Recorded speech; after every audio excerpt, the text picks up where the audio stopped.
Dios les bendiga, iglesia. Muy buen día. Un gran día para exaltar y bendecir el nombre de nuestro Dios. Qué bueno que podemos unirnos por medio de estas plataformas. Bienvenidos a todos los que están ya conectados y los que se conectarán. Permítame por favor orar para comenzar el servicio de esta mañana. Oramos al Señor. Padre Santo y Dios bueno, te exaltamos, bendecimos tu nombre, Señor. Te glorificamos y damos gracias. Gracias por el privilegio que nos das de alabarte. Como dice el salmista en el Salmo 92, qué bueno es alabarte y cantar himnos a ti. Qué bendición el poder alabar tu nombre, tu fidelidad, tu amor, tu poder. Padre, podríamos gritar de alegría por todo lo que has hecho y lo que haces por nosotros. No dejas de impresionarnos, Señor. Glorificamos tu nombre. Solo tú reinas, Señor. Reinas por siempre. Y por eso nos unimos y te adoramos como tu iglesia. Iglesia comprada por la sangre de Cristo. Padre, queremos agradarte. Pedimos que tú aceptes nuestra alabanza a ti. En Cristo Jesús te lo imploramos y damos gracias. Amén y amén. El Creador, el Redentor del mundo, quien se reveló a sí mismo en las Escrituras y en Jesucristo, es el Dios santo, justo, fiel, amoroso, Dios de gracia y misericordia, aquel que está lleno de poder y de majestad, que su grandeza es inescrutable. Ese es el Dios al que adoramos. Es impresionante porque ese Dios que acabo de describir, dice la Escritura que no escatimó ser Dios, sino que se humilló, se hizo carne, nació, vivió y murió la muerte más vil y despreciable, y lo hizo por amor a sus escogidos. Lo hizo para que con ese sacrificio perfecto en la cruz del Calvario, el problema más grande del ser humano, que es el pecado, pudiese ser resuelto. Y de esa forma nosotros pudiésemos reconciliarnos con Él. ¡Qué gran Dios! Es el único y verdadero Dios. Ese es el Dios al que adoramos.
a nuestro Dios. Dice la palabra del Señor en el libro de Hebreos, capítulo 11, versículo 6, que es imposible sin fe agradar a Dios, porque es necesario que el que se acerca a Dios crea que Él existe y que Él es remunerador de quien le busca. Ahora tenemos que poner nuestros ojos en Jesús. Hebreos 12:2 dice: puesto los ojos en Jesús, quien es el autor y consumador de la fe, quien por el gozo puesto delante de él soportó la cruz, menospreciando la vergüenza, y se ha sentado a la diestra del trono de Dios. Es por la fe puesta en el sacrificio perfecto de Jesucristo que podemos ser salvos. Cuando venimos en arrepentimiento de nuestros pecados, nos arrepentimos de vivir a espaldas de Dios, confesamos nuestros pecados, dice la palabra del Señor que Él es fiel y justo para perdonarnos. Así que vamos a cantar precisamente a esa fe. Fe que si tenemos en nosotros es porque Él mismo la ha puesto por el Espíritu Santo.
Los montes se moverán si la fe permanece en Jesús.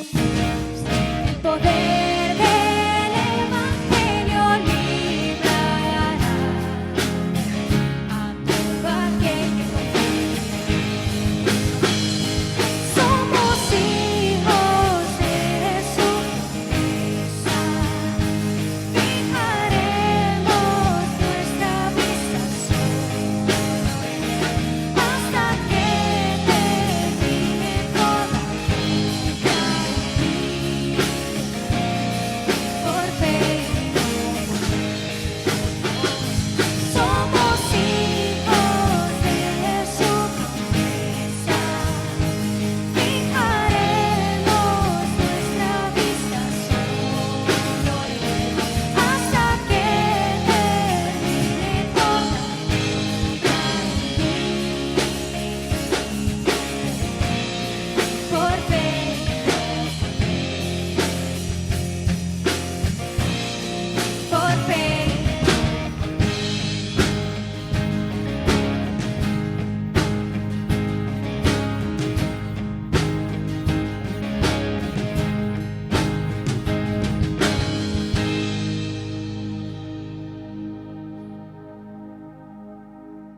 Hermanos, Dios les bendiga a todos.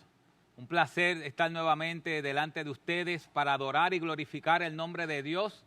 Y no tan solo adorar y glorificar el nombre de Dios, sino también escuchar su palabra. Escuchar la palabra del Señor, la que ministra y ministre nuestros corazones. Le invito a abrir sus Biblias en Lucas, el Evangelio de Lucas, capítulo 1, versículo 1 al 4, donde hoy seguiremos esta serie de mensajes que hemos comenzado, que comenzamos la semana pasada, que es del Evangelio de Lucas. Específicamente el título de toda la serie es Siguiendo sus pisadas. Vimos la semana pasada cómo era necesario que el Señor Jesucristo decía, sed imitadores de mí, imítenme a mí. Dice el apóstol Pablo, sed imitadores de Cristo, o sed imitadores de mí como yo lo soy de Cristo. El apóstol Pedro dice, sigamos sus pisadas en su primera carta, capítulo 2. Así que vamos a estudiar el Evangelio de Lucas para poder comprender cada detalle de la vida de Cristo, para poder después aplicar esos detalles a nuestra vida. Así que en Lucas capítulo 1, versículo 1 al 4, dice así: por cuanto muchos han tratado de compilar una historia de las cosas que entre nosotros son muy ciertas, tal como nos las ha transmitido los que desde el principio fueron testigos oculares y ministros de la palabra, también a mí me ha parecido conveniente, después de haberlo investigado todo con diligencia desde el principio, escribírtelas ordenadamente, excelentísimo Teófilo, para que sepas la verdad precisa acerca de las cosas que te han sido enseñadas. Señor, bendice tu palabra y ministra nuestros corazones. En el nombre de Jesús. Amén. En este mundo hemos escuchado muchísimas historias, pero la más grande historia jamás contada es la historia de nuestro Señor y Salvador Jesucristo. John MacArthur dice en su comentario bíblico de Lucas, dice, esta es la apasionante y gloriosa narración de cómo Dios se propuso en la eternidad pasada salvar del infierno eterno a pecadores perdidos.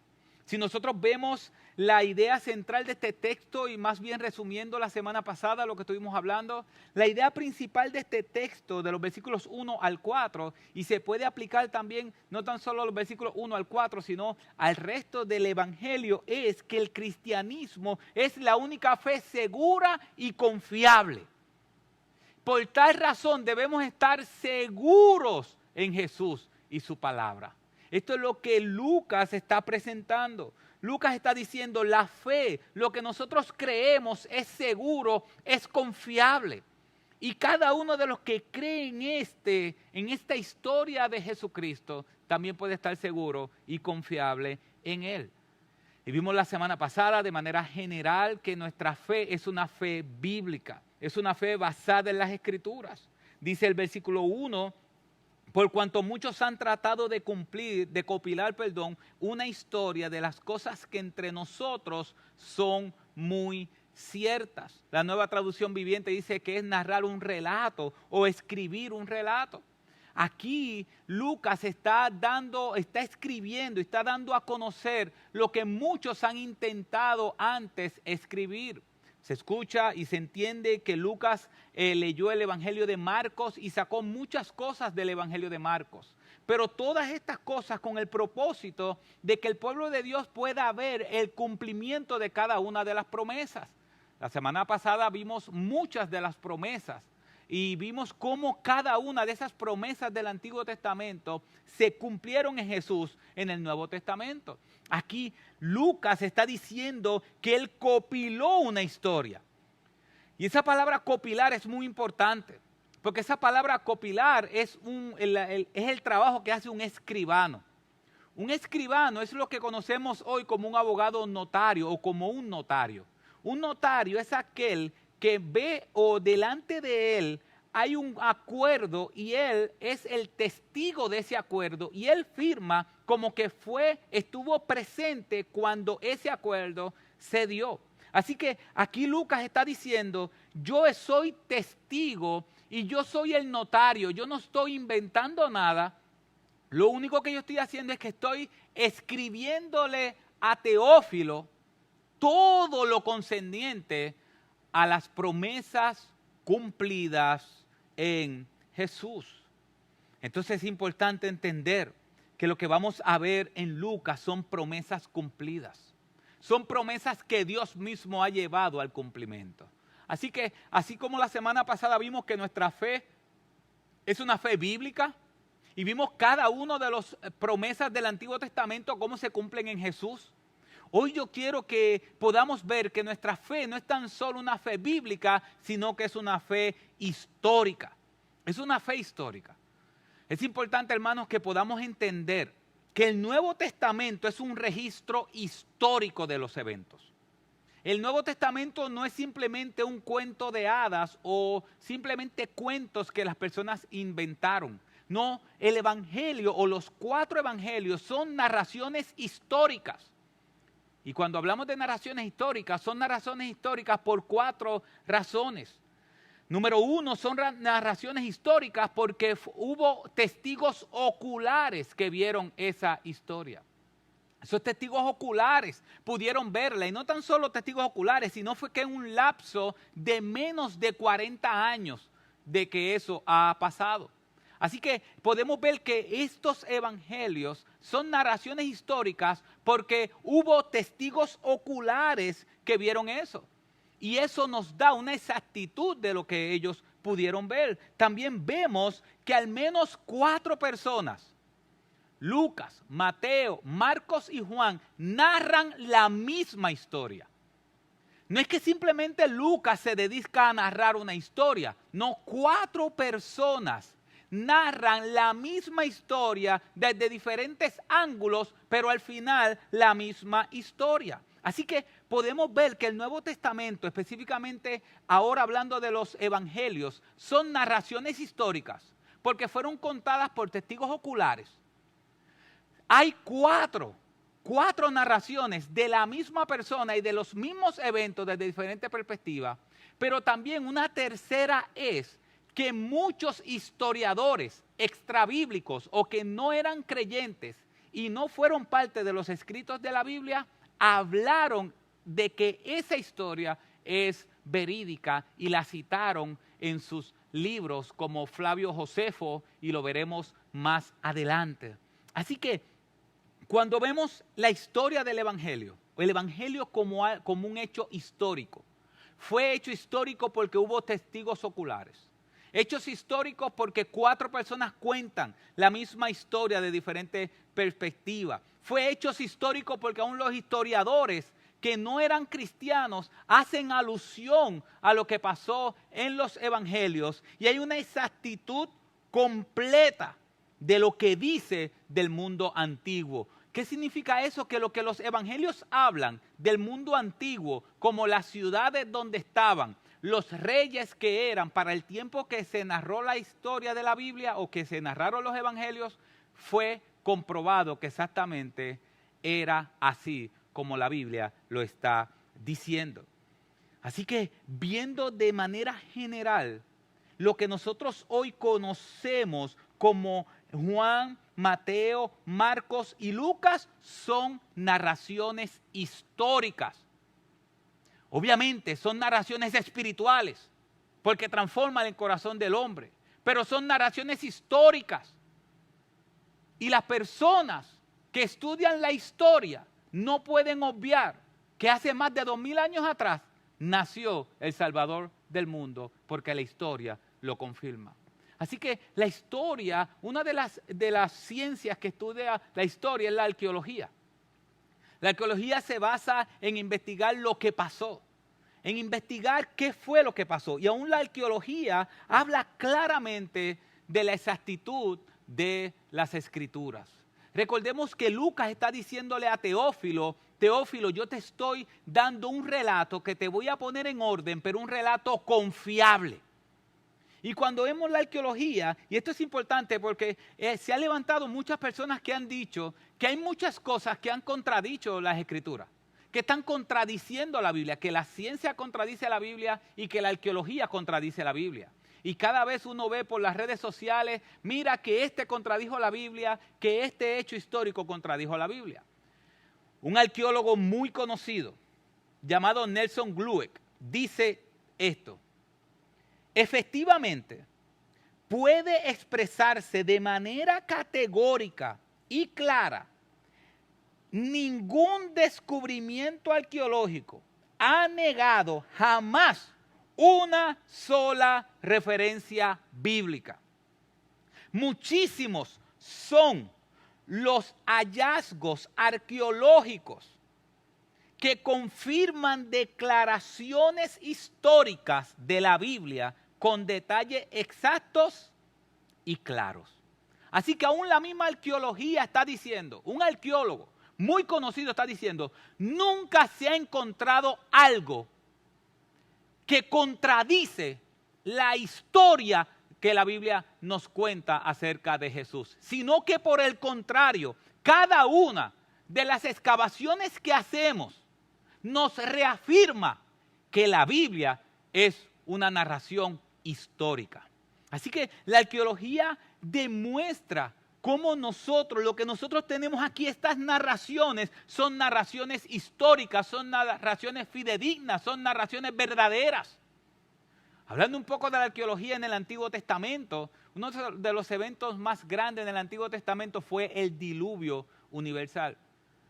Nosotros creemos en el diluvio universal y muchas diferentes culturas han narrado un diluvio. Cuando hablamos de eso, hablamos de los indios, de los chinos, de los hawaianos, etcétera. Mucha gente ha narrado diferentes diluvios. Algunos dicen, entre ellos dicen que el diluvio duró 7 días. Algunos dicen que duró 7 días dentro de estas personas. Realmente un diluvio que dure 7 días no va a inundar la tierra en su plenitud. Otras narraciones dicen que el barco, que sí había un barco donde se montaron algunos, pero era un barco pequeño donde prácticamente no cabía muchas personas. Pero la arqueología dice, en unas excavaciones que hubo reciente en el área de Ur, encontraron unas capas de 3 metros del espesor. Y cuando esos arqueólogos encuentran esas capas y comienzan a analizar esas capas, se dan cuenta que esas capas le muestran que hace más de 4,000 años atrás hubo una gran inundación. Una inundación que colmó el planeta completo. No tan solo eso, sino que Rewinkel, otro arqueólogo, dice que hubo montañas. En montañas se encontraron a 36 pies, a 36 y a 100 metros de profundidad en las montañas, en unos huecos dentro de las montañas. Mire lo que se encontró: mamut, osos, lobos, bueyes, hienas, rinocerontes, ciervos y muchos mamíferos pequeños. Y este arqueólogo dice esto: puesto que no hay esqueletos completos, podemos concluir con seguridad que ninguno de esos animales que ya yo mencioné cayeron vivos en esa quebrada y que tampoco fueron arrastrados por arroyos que hasta esa posición. Así que eso nos demuestra, la arqueología nos está demostrando que lo que dice la Biblia es verdadero. Hubo una inundación global, universal. No tan solo se inundó cierta parte del planeta, se inundó todo el planeta cuando Dios decidió destruir la tierra porque el corazón del hombre era de continuar mal. Y aún los arqueólogos han demostrado eso. ¿Y sabes qué? Esas fisuras de la tierra donde encontraron esos mamuts, esa fisura la han encontrado tanto cerca del Mar Negro como, escuche bien, en Nebraska. Tanto en un lugar como en otro y en muchos otros lugares han encontrado fisuras donde dentro de esas fisuras han encontrado animales, pero no animales completos, demostrando que hubo una gran inundación. Pero aún hablando específicamente de Lucas los arqueólogos han encontrado diferentes cosas de lo que Lucas escribió. Dice Norman Geisler, y esto es importante, que un arqueólogo se dedicó a buscar y a comprobar si era verdadero toda la narración de Lucas. Todo lo que nosotros vamos a estudiar durante estos próximos meses, quizás un año o año y medio, todo esto que nosotros vamos a estudiar de Lucas, un arqueólogo se dedicó a buscar si todo lo que él dice es cierto. Y ese arqueólogo dice esto: examinó y llegó a esta conclusión. Lucas se refiere a 32 países, tanto entre el Evangelio de Lucas y el libro de los Hechos. 32 países, 54 ciudades, 9 islas y varios gobernantes, y no encontró ni un solo error. Estamos hablando que este arqueólogo simplemente dijo: yo voy a estudiar a ver si el Evangelio de Lucas, esta narrativa histórica, tiene errores, porque si tiene errores, entonces yo no voy a confiar en ella. Y él buscó que en el Evangelio y el libro de los Hechos hay, vuelvo y repito, 32 países, 54 ciudades, 9 islas y varios gobernantes, y no encontró ni un solo error. ¿Por qué? Porque cuando Lucas le escribe a Teófilo y le dice: Teófilo, yo te voy a dar una historia, la historia más grande jamás contada. Esta historia es segura para que los que creen en ella estén seguros en Jesús. Y esto es la historia. Otro arqueólogo llamado John McRae dice, este arqueólogo es un arqueólogo conocido, tenía algunos programas en National Geographic. Él dice que en Lucas 3:1 presenta a Lucas y habla de Lisanias, y presenta al tetrarca Lisanias del año 27 después de Cristo. Y en los estudios arqueológicos encontraron una inscripción en el tiempo de Tiberio, entre el año 14 y 37 de Cristo, la cual nombraba a Lisania como como el tetrarca de Avilá. Significa que este otro arqueólogo puso en prueba si realmente la narración de Lucas es una narración correcta e histórica. Y se dio cuenta que es verdad. Pero no se quedó en Hechos, no se quedó en Lucas capítulo 3, versículo 1, sino que también fue al libro de los Hechos.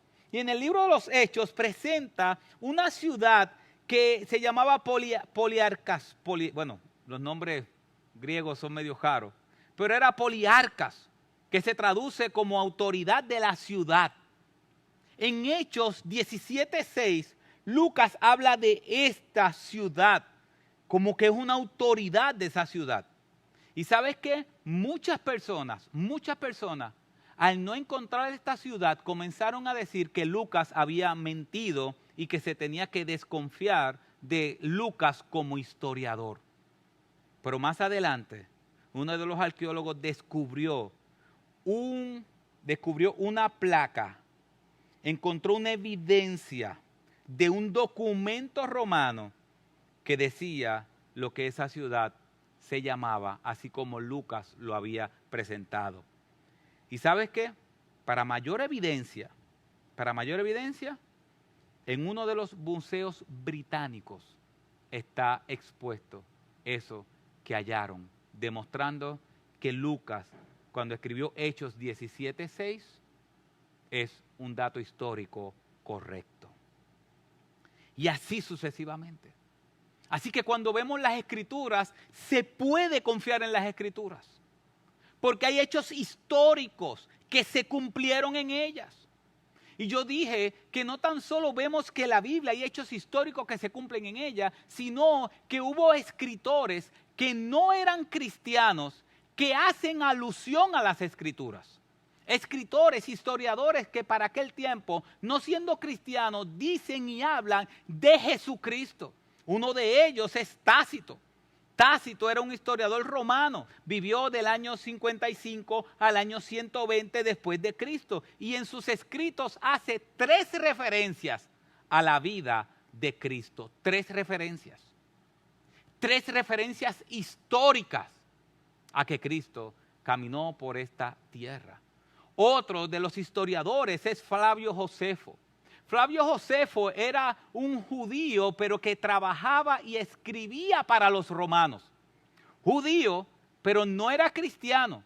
Él escribía y trabajaba para los romanos, un historiador. Miren lo que Flavio Josefo escribió. En ese tiempo hubo un hombre sabio llamado Jesús. Su conducta era buena y fue conocido por ser virtuoso.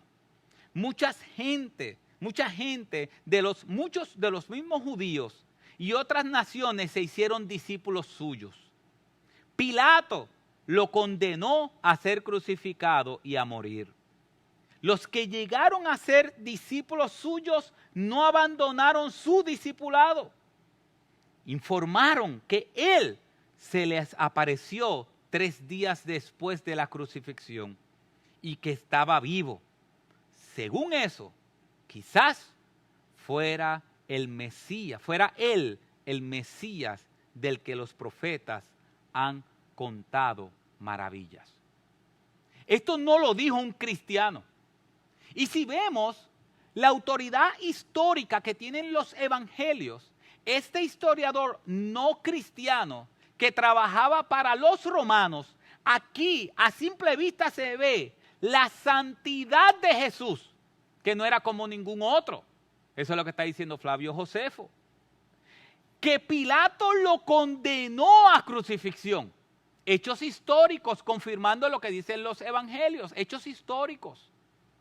Y que a los 3er día dicen sus discípulos que él resucitó.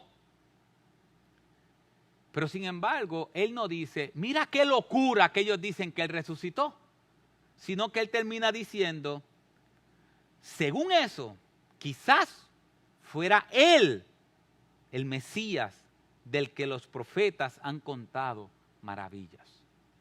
Así que la historia de Jesús, la historia que el Evangelio de Lucas nos cuenta y la historia que los 4 evangelios nos cuentan son detalles históricos. Históricos. Si vemos un poco más lo que es la historia de la muerte de Jesús, si Jesús realmente murió, yo quiero leerte lo que escribió la revista de Asociación Médica en Estados Unidos, que publicó este escrito el 21 de marzo del 1986 en la página 1463. Dice así: el peso de la evidencia médica e histórica indican claramente que Jesús estaba muerto antes de que le infligieran la herida en su costado. Esa misma evidencia respalda el enfoque tradicional de que la lanza metida entre sus costillas derechas le perforó probablemente no solo el pulmón derecho, sino también el pericardio y el corazón, asegurando así su muerte. Y ellos añaden y dicen, las interpretaciones que se basan en el supuesto de que Jesús no murió en la cruz parecen consecuentemente contrarias a la ciencia médica moderna. O sea que aquellas personas que dicen que Jesús no murió, que Jesús solamente se desmayó, esta revista médica, este libro médico moderno del año 1986, un grupo de médicos analizó las evidencias históricas y médicas de la muerte de Jesús y llegaron a esta conclusión: todo aquel que interprete que Jesús realmente no murió es contrario a la ciencia médica moderna. O sea que aún los médicos están diciendo, históricamente Jesús murió.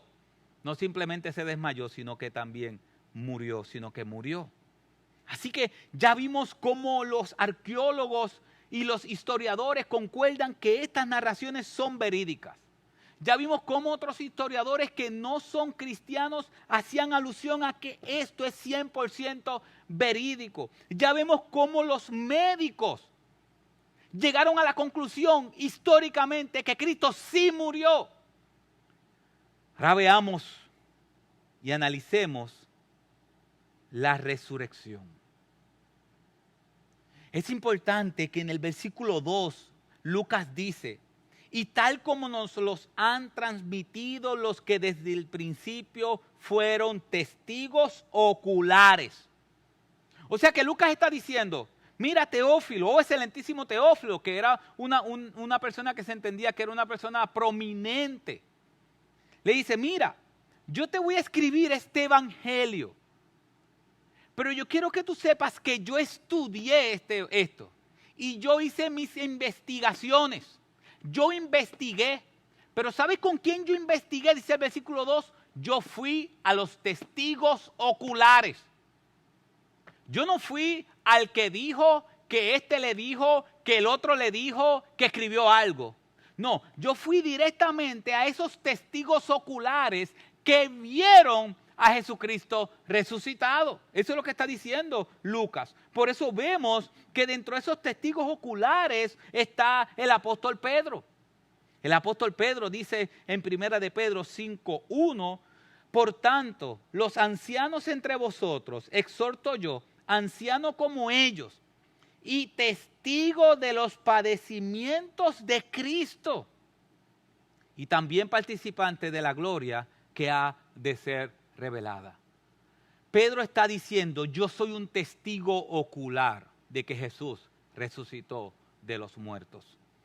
Juan, el apóstol Juan, en su primera carta, versículo 1 en adelante, el apóstol Juan dice en 1 de Juan 1:1 en adelante: lo que existía desde el principio, lo que hemos oído, lo que hemos visto con nuestros ojos. No es algo que alguien me ha contado, es lo que yo he visto con mis propios ojos, está diciendo el apóstol Juan. Lo que hemos contemplado, lo que hemos palpado, lo que hemos tocado, palpado con nuestras manos acerca del verbo de vida.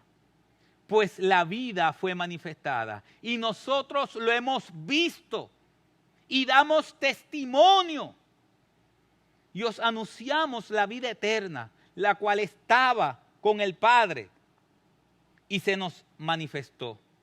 Versículo 3, y lo hemos visto y lo hemos oído y proclamamos también a vosotros.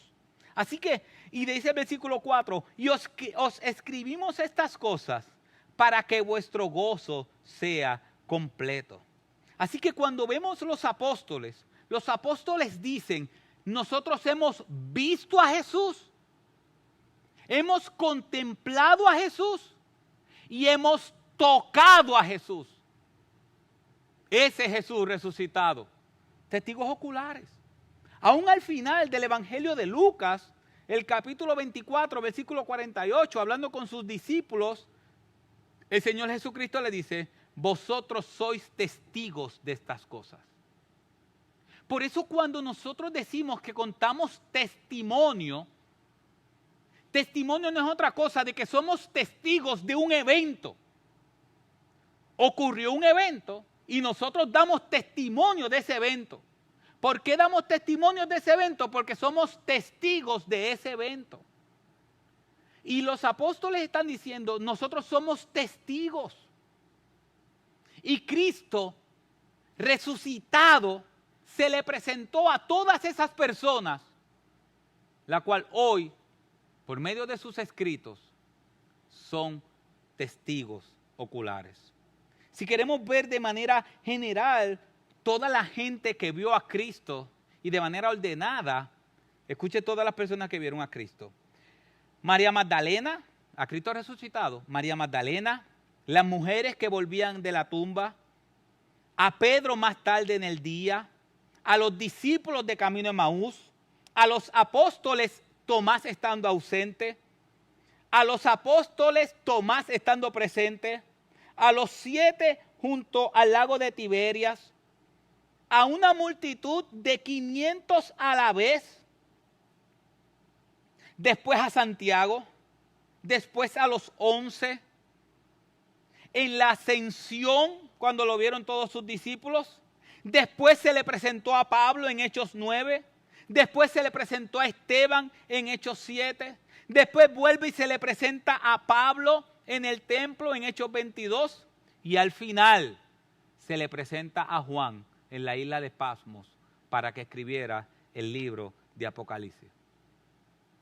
Cuando el apóstol Pablo está mostrando a los corintios la realidad de la resurrección de Cristo, el apóstol Pablo dice en 1 Corintios capítulo 15 que Cristo se le presentó a 500 personas a la vez. Y el apóstol Pablo dice, y muchos de ellos viven hoy. En otras palabras, vayan y pregúntenle a ellos porque lo vieron. Y eso es importante. Porque si usted lo están acusando en un juicio, a usted lo están acusando en un juicio, y usted no tiene testigo a favor suyo en ese juicio, ¿usted estaría nervioso sabiendo que va a enfrentarse a un juicio y nadie lo vio y no tiene ningún testigo? Pero ¿qué tal si en vez de no tener ningún testigo, usted tiene 500 personas que dicen que estaban con usted en ese mismo momento, en ese mismo espacio? Y no tan solo que estaban con usted, sino que lo vieron, lo escucharon y lo tocaron. 500 personas. Cuando Pablo está mostrando la evidencia histórica de que Cristo sí resucitó, le dijo, hay 500 personas que lo vieron a la vez. Vayan y pregúntenle, porque muchos de ellos están vivos hoy. Muchos de ellos están vivos hoy. Y al final Pablo, en Hechos 26, hablando de la resurrección de Cristo, Pablo está frente a Festo y frente al rey Agripa. Personas importantes de esa época. Y Pablo comienza a hablar en Hechos 26 a ellos dos hablando de la resurrección de Cristo. Y en el versículo 23, Pablo le dice que por motivo de su resurrección de los muertos, le dice Pablo, Cristo tenía que padecer y que por motivo de la resurrección de los muertos, Él debía ser el primero en proclamar la luz, tanto al pueblo judío como a los gentiles. Así que Pablo le está diciendo a estos gobernantes, Jesucristo resucitó. Era necesario que el Salvador naciera, viviera, muriera y al tercer día resucitara. Y Festo le dijo, Pablo, la mucha palabrería te ha vuelto loco. Y mire lo que Pablo le dice en el versículo 25 de Hechos 26. Mas Pablo dijo, no estoy loco, excelentísimo Festo, sino que hablo palabras de verdad y de cordura. Porque el rey, hablando a Agripa que está ahí de frente, porque el rey entiende estas cosas. Y también le hablo con confianza. Porque estoy persuadido de que él, hablando del rey, él no ignora nada de esto, pues esto no se ha hecho en secreto. Rey Agripa, ¿crees en los profetas? Y sale Pablo y dice, yo sé que crees. Así que Pablo está frente de dos personas importantes dentro del gobierno, uno llamado Rey Agripa. Pablo le está diciendo que Jesucristo resucitó. Festo le dice, Pablo, tú te estás volviendo loco. Y Pablo dice, no, yo estoy diciendo la verdad. Y él sabe que yo estoy diciendo la verdad. Él sabe que yo estoy diciendo la verdad, que Jesucristo sí resucitó, él lo sabe. Pero en ningún momento el rey Agripa dice, Pablo, no seas mentiroso, Cristo no resucitó. Sino que el rey Agripa dice, Pablo, por poco me persuades a ser cristiano. ¿Cómo se resuelve, cómo se hubiese resuelto el problema? Mire, escuche esto, vamos a analizar esto. Se está levantando un movimiento que confía en Steven como Dios, aprovechando que Steven está con nosotros hoy, tocando el bajo. Ustedes no lo vieron porque estaba en el patio. Desde el patio con un cable estaba tocando. Steven se hace el Dios y todo el mundo dice, no, Steven resucitó de los muertos. Si nosotros queremos probar que Steven no resucitó de los muertos, si nosotros queremos probar eso, ¿cómo lo probamos? Vamos a encontrar el cuerpo. Vamos a encontrar el cuerpo de Steven y así vamos a demostrarle a todo el mundo que Steven no resucitó. ¿Cómo entonces el Imperio Romano y aún los judíos y el Sanedrín y todas estas personas hubiesen cortado la supuesta mentira de que Jesús no resucitó? Mostrando el cuerpo. Entonces, ¿qué hubiese hecho un investigador? Vamos a buscar el cuerpo, vamos a encontrar el cuerpo y vamos a publicar el cuerpo para que todo el mundo lo vea y sepa que es una mentira. Esa va a ser nuestra prioridad. Pero sin embargo, ¿sabes qué? Ningún hecho histórico muestra que las personas comenzaron a buscar el cuerpo de Jesús para demostrar que Él no había resucitado. Nadie. Y no tan solo eso. El primer mensaje de Pedro en Hechos capítulo 2 dice, ustedes mataron a Cristo, ustedes lo mataron, pero Dios ha hecho a Cristo el Salvador y lo resucitó de los muertos. Los que estaban allí fueron muchos de ellos los mismos que gritaron al Señor, crucifícale. Y cuando Pedro dijo, Jesús resucitó, diciéndoselo a ellos, ninguno dijo, ¡ey, eso es mentira! Ellos eran testigos oculares de la muerte. Ellos pudieron decir, sí, Jesús no resucitó. Pero ellos no dijeron nada. ¿Por qué? Porque nunca ha sido cuestionado la resurrección de Cristo, nunca. Aún en Hechos capítulo 4, Pedro y Juan van caminando, sanan a un paralítico, se le agolpa un montón de gente en el templo y Pedro le dice, no nos miren a nosotros, que nosotros no hemos hecho nada, eso fue Jesús, porque el que ustedes mataron, Dios lo ha hecho Señor y Cristo. Resucitó de los muertos. Y allí usted no ve a nadie diciendo, es mentira, Pedro, es mentira. Nadie cuestionó nunca la resurrección de Cristo. No tan solo eso, sino que en Hechos 4 y otra ocasión en Hechos 5, en dos ocasiones distintas, apresaron a Pedro y apresaron a Juan. Y en Hechos 4 y 5 presentan el interrogatorio. Y en ningún momento en el interrogatorio dice, Pedro, Juan, ¿dónde está el cuerpo de Jesús? Muéstranos el cuerpo. ¿Dónde lo pusieron? ¿Por qué? Porque si querían desmontar que Jesucristo no resucitó, el cuerpo, encontrar el cuerpo, era prioridad número 1 para que nadie creyera en Él. Pero en Hechos 4 y otra ocasión Hechos 5, en ningún momento le están diciendo a Pedro y a Juan, muéstranos el cuerpo. ¿Por qué? Porque no era una tela de discusión. La resurrección de Cristo, Cristo sí resucitó. Veamos a Esteban en Hechos capítulo 7. Llevan a Esteban a un juicio. Y en ningún momento dentro del juicio le dicen a Esteban, los líderes religiosos le dicen a Esteban, Esteban, muéstranos el cuerpo. ¿Dónde lo escondieron? ¿Dónde está el cuerpo de Jesús? En ningún momento están cuestionando a Esteban por el cuerpo de Jesús. ¿Sabes por qué? Porque la resurrección de Cristo nunca estuvo en tela de juicio. Todo el mundo sabía que la tumba estaba vacía. Todo el mundo sabía de manera histórica que el cuerpo que estaba muerto tomó vida, respiró, abrió sus ojos, se levantó y caminó y comió y se le presentó a las personas.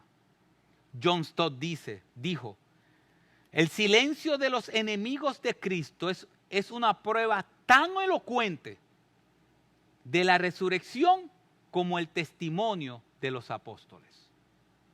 El silencio de sus enemigos. Aun cuando Festo comenzó a decirle, Pablo, tú estás loco, Pablo saca a Festo a un lado en su conversación, se dirige directamente al rey Agripa y le dice, Rey, tú sabes que es verdad. Porque lo que se trata a Cristo nunca se ha hecho en secreto, sino significa que la vida de Cristo es una vida pública. Tú sabes que la resurrección es verdad. Y el rey Agripa en ningún momento le dijo, Pablo, tú estás mintiendo, sino se queda callado. Así que yo me uno a esas palabras de John Stott. El silencio de los enemigos de Cristo es una prueba tan elocuente de la resurrección como el testimonio de los apóstoles. Entonces ya vimos que nuestra fe es una fe bíblica. En la Biblia está el cumplimiento de todas las profecías del Antiguo Testamento. Vimos que nuestra fe es una fe histórica. Vimos cómo los arqueólogos la comprueban. Vimos cómo aún historiadores no cristianos hablan de lo que vivió Cristo. Y vimos cómo la resurrección de Cristo es un hecho histórico porque nunca fue cuestionado en la historia. Aún más, las personas que han intentado desprestigiar el cristianismo, ellos han llegado a la conclusión y han dicho, ¿cómo podemos desprestigiar el cristianismo? Probando que Jesucristo no resucitó. Y tenemos 3 personas muy conocidas que se han dedicado a eso. Siendo 2 de ellas las más famosas, Lee Strobel y Josh McDowell. Cuando Lee Strobel, que hizo la película El Caso de Cristo, el libro también del Caso de Cristo y varios libros, como un periodista, comenzó a estudiar la vida en la resurrección de Cristo, terminó diciendo, Cristo sí resucitó. Cuando Josh McDowell comenzó a estudiar la resurrección de Cristo para negar la eficacia de esa resurrección, que Cristo no resucitó, terminó convencido de que Cristo sí resucitó. Entonces, ¿por qué escribir este evangelio? ¿Por qué Lucas escribió este evangelio? Versículo 4 de la Nueva Traducción Viviente de Lucas 1:4 dice, Lucas hablándole a Teófilo, para que puedas estar seguro de la veracidad de todo lo que se te ha enseñado. Todo lo que se te ha enseñado, Teófilo, es seguro. Así que ¿para qué se escribió esto? Para que Teófilo, pero no tan solo Teófilo, sino para que tú y yo podamos entender que si estamos en Jesús, estamos seguros porque Jesús es comprobable históricamente, es comprobable arqueológicamente y es comprobable espiritualmente porque transformó mi vida y la de millones y millones y millones de seres humanos que han pasado de una vida de pecado a una vida centrada en Jesucristo, que han pasado de amar y desear todo lo que tiene que ver con el pecado y ahora han pasado a amar y desear todo lo que tiene que ver con Jesús. No tan solo Cristo es un hecho histórico, no tan solo su resurrección, hay pruebas históricas y arqueológicas, sino que también hay pruebas espirituales. Porque cada uno de nosotros podemos decir que somos testigos, que solo Jesús transforma nuestras vidas y solo Jesús nos pasa literalmente de muerte a vida.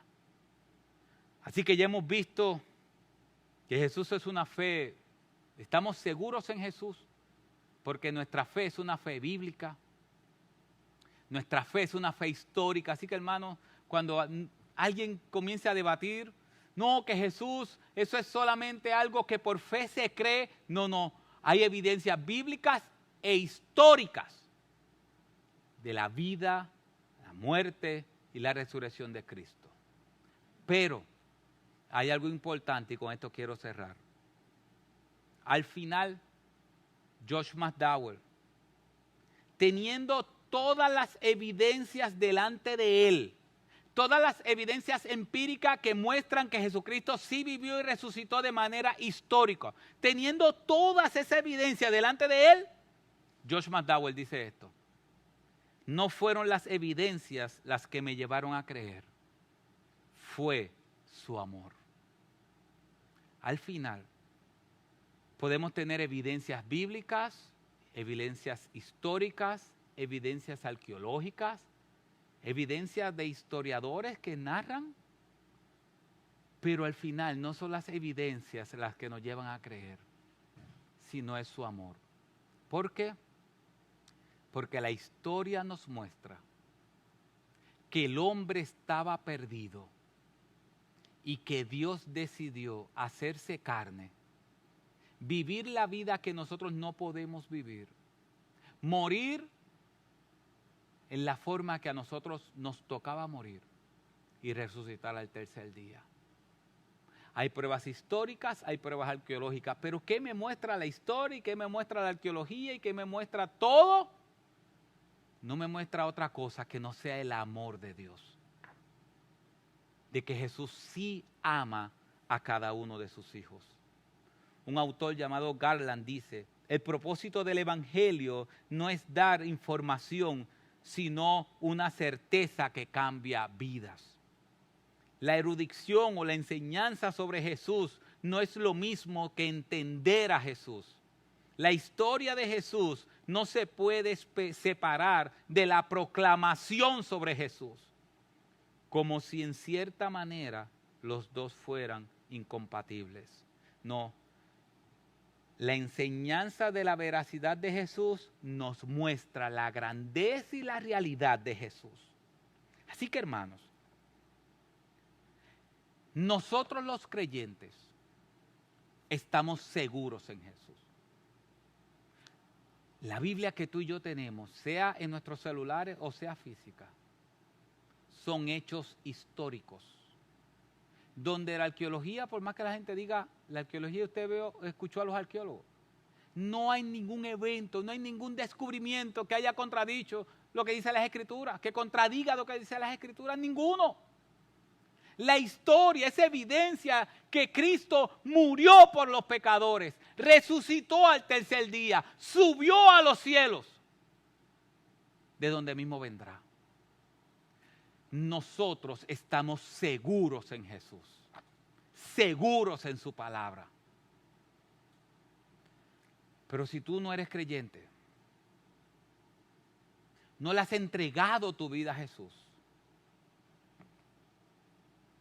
¿qué asegura tu vida? ¿Qué te causa seguridad? Nuestra seguridad está en Jesús.